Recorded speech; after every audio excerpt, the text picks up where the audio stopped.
Hello बच्चों, let's see the question. An apoenzyme is a option A vitamin, option B amino acid, option C carbohydrate, and option D protein.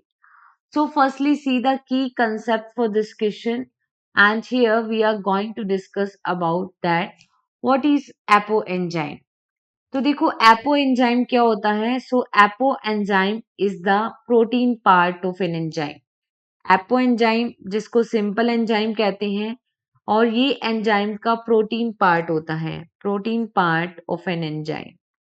अगर हम बात करें enzyme के साथ या एपो एंजाइम के साथ जब कोफैक्टर को ऐड कर देते हैं, कोफैक्टर एंजाइम की कैटालिटिक एक्टिविटी को, ठीक है, जनरेट करता है।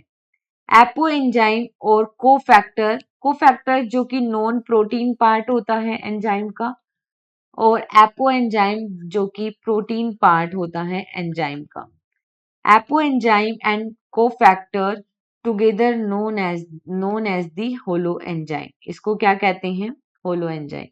और कोफैक्टर कौन से होते हैं? तो कोफैक्टर में आते हैं प्रोस्थेटिक ग्रुप, ये कोफैक्टर है, ठीक है। को enzyme that is also the part of cofactor, और मेटल आयंस, मेटल आयंस। तो यहाँ पे हमसे पूछा है कि what is apo enzyme? That is a protein part. ये विटामिन, अमीनो एसिड या कार्बोहाइड्रेट नहीं होता, it is a protein. So here the finally correct answer is only option D. Hope you understood it well. Best of luck.